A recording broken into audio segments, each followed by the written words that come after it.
Good afternoon. By a show of hands, how many of you are here? It's a good question to ask. Just a few months ago, I was in St. Louis speaking to the St. Louis chapter of the National Speakers Association. And one of my colleagues, a speaker named Scott Ginsberg, raised his hand during the question and answer session and said, "Mark, what are the 3 or 4 things you do every day to ensure your ongoing success?" And I thought that was a great question. Because what Scott asked me to do was to boil it down to the irreducible, to the things that I needed to do every day, the daily disciplines, the regular routines that would not only make me successful, but help me stay successful. And that's a fascinating concept. Let's look at more. More is quantity. What is it that you could do more of that is valued by your customer that doesn't cost you much to provide? A restaurant opened in my community some time ago. There was a 90-minute wait to get in. This particular restaurant's brand was big food.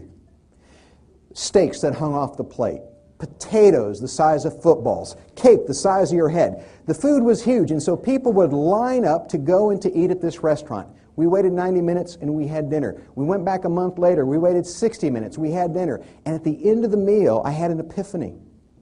The food sucked. It was big, bad food. It really wasn't very good. And it dawned on me. The restaurant knew that if you gave people a lot of something, even if it wasn't the best, they'd appreciate it. Now, when you run a restaurant, your big expenses are the building and the lease and the employees. So this particular restaurant said, we're not going to be the best food. We're going to be the biggest. More is quantity. What could you provide your customer or your boss that he or she values that wouldn't cost you much more to provide? The second key is better. Better is quality. I thought it was fantastic. One of the takeaways for me was just the idea of being grateful all the time. Stage presence is very professional, very articulate. A ton of information in a short amount of time. It's rare how little we think about what it is the people we value, our customers, our colleagues, our boss, our employees, really value and find out what it is. I'm going to give you a definition today, and with a degree in economics, I can tell you that value is a ratio between cost and benefit. That's the technical definition of value. But I want to give you the philosophical definition of value so that you can perpetually achieve by continually producing value. And the equation is this: V equals E plus E plus SE. Value V equals E plus E plus SE. The first E is expectation. Finding out what the people you value expect from you.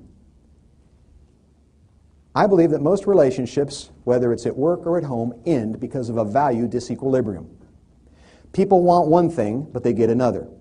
If people feel they are investing more in the relationship than they're getting back, that gives them a reason to consider ending the relationship, whether it's as a customer or a colleague or even as a friend or a spouse. So we need to be intimately in touch with what does the other person value. If you have a job today, I'm going to give you 2 questions that you can ask that will hopefully keep you perpetually employed as long as you act on what you learn. Here are the 2 questions.